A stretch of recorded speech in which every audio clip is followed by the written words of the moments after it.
NHM సంబంధించి employees కోటి హాస్పిటల్కి సంబంధించి ప్రాంగణంలో భారీ ఎత్తున ధర్నా చేస్తూ ఉన్నారు. పెండింగ్ సంబంధించినటువంటి వాళ్ళ సాలరీ బిల్స్ 3 నెలల నుంచి కూడా రావట్లేదంటూ ఆందోళన వ్యక్తం చేస్తూ ఉన్నారు. ఒకసారి మాట్లాడించే ప్రయత్నం అయితే చేద్దాం. చెప్పండి బ్రదర్, ఏంటి అసలు మీ ఇష్యూ ఏంటి? గతంలో కూడా భారీ ఎత్తున ధర్నా చేశారు ఇదే ప్రాంగణంలో, ఏం చెప్తారు? నమస్తే అండి. మేము ఎన్హెచ్ఎం కాంట్రాక్ట్ అండ్ అవుట్సోర్సింగ్ అందరం ఇక్కడ ఉన్నాము. ఒక 78 క్యాడర్స్ డిపార్ట్మెంట్ వాళ్ళందరము ఒక 3 మంత్ నుంచి మాకు శాలరీస్ లేవు. ఆ 3 మంత్స్ నుంచి మాకు దసరాకి సెలవులకి దీపావళికి కానీ మాకు శాలరీ లేక, మా కుటుంబాలకు రెంట్లు కట్టలేక, పిల్లల ఫీజులు కట్టలేక ఈ డ్యూటీస్ పోవడానికి ఇబ్బంది అవుతుంది. గవర్నమెంట్కి మేము ఇన్ఫార్మ్ చేసిన గవర్నమెంట్ పట్టించుకోవట్లేదు. ఈ ధర్నా మేము ఎందుకు చేస్తున్నామంటే మాకు వెంటనే 2 నెలల జీతాలు అమలు చేయాలి. దాంతోపాటు సమాన పనికి సమాన వేతనం మాకు చేయాలి. పక్క రాష్ట్రాలలో కానీ, ఆంధ్రప్రదేశ్లో కానీ, పక్క రాష్ట్రంలో మహారాష్ట్రలో కానీ సమాన పనికి సమాన సుప్రీంకోర్టు గైడ్లైన్స్ ప్రకారం సమాన వేతనానికి ఇస్తున్నారు. కానీ మాకు ఎందుకు ఇవ్వట్లేదు?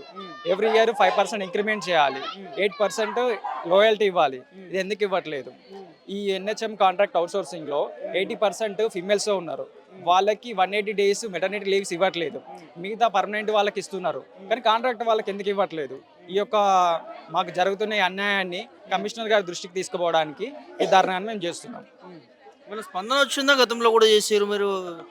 గతంలో ఎప్పుడు వచ్చేసి కమిషనర్ గారికి మేము రిప్రజెంటేషన్ లెటర్ ఇచ్చినప్పుడు 4 డేస్లో వస్తుంది, 5 డేస్లో వస్తుంది, 1 వీక్లో వస్తుందని ఇట్లా కాలయాపన చేస్తున్నారు. ఈ కాలయాపన గత 2 నెలల నుంచి జరుగుతుంది. మాకు ప్రెజర్ అనేది పెరుగుతుంది, కుటుంబం నుంచి ఆర్థిక భారం పెరుగుతుంది, మేము మెంటల్గా ప్రెజర్ గురవుతున్నాము. దాని నుంచి మేము గవర్నమెంట్కు వినతి ప్రస్తావన ఇవ్వడానికి మరొకసారికి పెద్ద ఎత్తున రావడం జరిగింది. ఎన్ని సంవత్సరాల నుంచి చేస్తున్నారు? ఏ డిపార్ట్మెంట్లో చేస్తున్నారు? ఎంత వేతనాలు బకాయిలు మీకు పెండింగ్లో ఉన్నది? ఒక 78 క్యాడర్స్ నుంచి ఒక 15-18 సంవత్సరాల నుంచి ఎన్హెచ్ఎం డిపార్ట్మెంట్లో వర్క్ చేస్తున్నారు. దాంట్లో మాకు మినిమము ఒక 1 lakh శాలరీ నుంచి 10,000 జీతం తీసుకునే వరకు క్యాడర్స్ కూడా ఇందులో ఉన్నాయి. దీనికి సంబంధించిన మంత్రి గారిని దామోదర్ రాజనరసింహ గారిని కలిసే ప్రయత్నం చేశారా ఏమన్నా మీరు? దామోదర్ రాజనరసింహం గారిని, మంత్రి గారిని కలవడం జరిగింది. ఆయన మీద నేషనల్ హెల్త్ మిషన్ కాబట్టి మీరు కమిషనర్ గారిని వెళ్ళి కలవండి అన్నట్టుగా ఆయన మాట్లాడుతున్నాడు. ఆయన నుంచి మాకు ఎలాంటి సపోర్ట్ లేదు వాస్తవానికి చెప్పాలంటే. మా ఎన్హెచ్ఎం మనకి అన్యాయం జరుగుతుందని చాలాసార్లు వెళ్ళి కలవడం జరిగింది. అతని సంగారెడ్డి వాళ్ళ ఇంటికి వెళ్ళేసి కూడా రిప్రజెంటేషన్ ఇవ్వడం జరిగింది. రిప్రజెంటేషన్ ఇస్తే కూడా ఇది మాకు సంబంధం లేదు, కమిషనర్ ఆఫీస్కి వెళ్ళి కలవండి అన్నట్టుగానే మాట్లాడారు ఆయన. ఇక్కడ కేంద్ర మంత్రులు బీజేపీ నుంచి ఉన్నారు కదా, రఘునందన్ రావు గారిని కలవడం జరిగింది.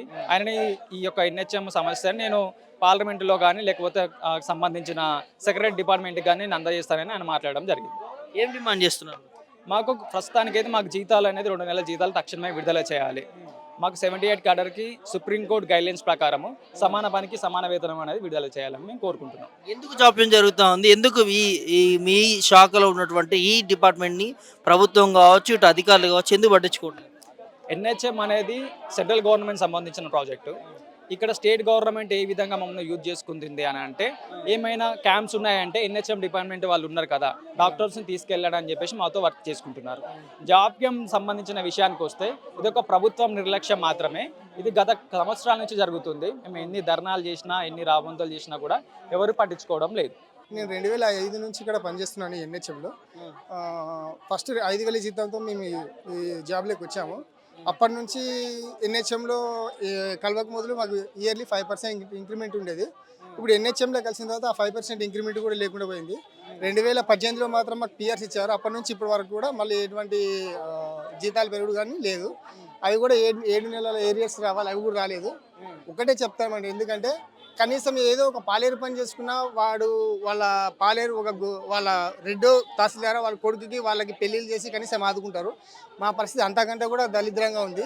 20 ఏళ్ళు చేసాము, ఇంకా మహా అంటే 10-15 ఏళ్ళు చేస్తాము. ఇప్పుడు 20 ఏళ్ళు చేసి మా జీతాలు 25,000 అంటే మా కుటుంబాన్ని ఎట్లా పోషించగలుగుతాము? అది కూడా వచ్చే జీతం నెల నెల రాకపోతే మా పరిస్థితి ఏంటి? నమస్కారం అండి, నేను ఒక ఎన్హెచ్ఎం ఉద్యోగిని.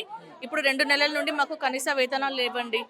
గవర్నమెంట్ ఉద్యోగులు కష్టపడ్డట్టుగానే మేము ఎన్హెచ్ఎం వాళ్ళని కూడా సమానంగా పనిచేస్తున్నాం. అలాంటప్పుడు మాకు సమాన పనికి సమాన వేతనం ఇవ్వాలి. కనీసం ప్రసూతి సెలవులు ఇవ్వరు, సమాన పనికి సమాన వేతనం ఇవ్వరు. కనీసం మమ్మల్ని మనుషులలాగా చూడకుండా ఎట్లా అండి? గవర్నమెంట్ ఏది పట్టించుకుంటుంది మా గురించి? మేము ప్రాథమికంగా డిస్ట్రిక్ట్ వైజ్లో హెచ్చరించినాం, మాకు పలానా డేట్ వరకు శాలరీస్ రాకపోతే మేము వచ్చి ధర్నా చేస్తాం అనేది. దాన్ని చిన్న చూపుగానే చూసారు కాబట్టి ఈరోజు ఇక్కడ వరకు వచ్చి ధర్నా చేయాల్సిన పరిస్థితి వస్తుంది.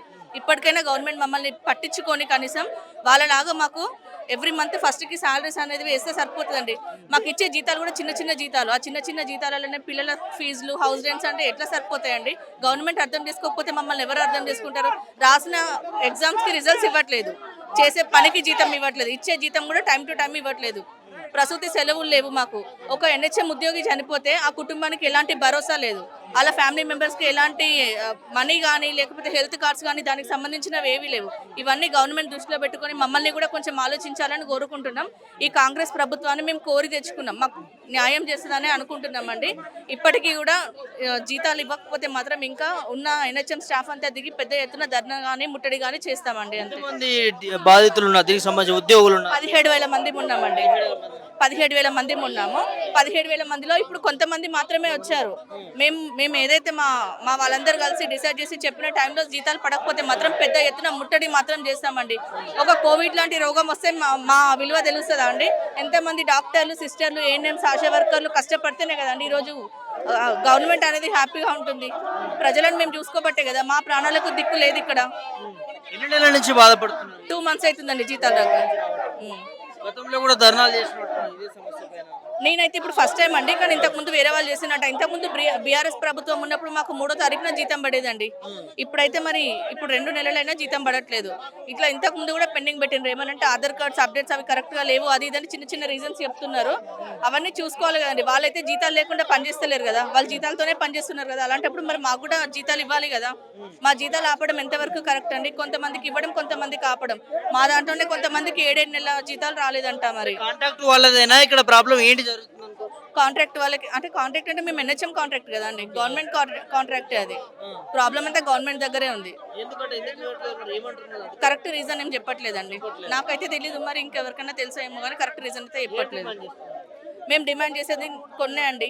సమాన పనికి సమాన వేతనం ఇవ్వాలి, ప్రసూతి సెలవులు మంజూరు చేయాలి, మాకు కూడా హెల్త్ కార్డ్స్ లాంటివి, హెల్త్ అంటే ఎవరైనా ఉద్యోగి చనిపోతే వాళ్ళ కుటుంబానికి భరోసా అనేది కల్పించాలండి.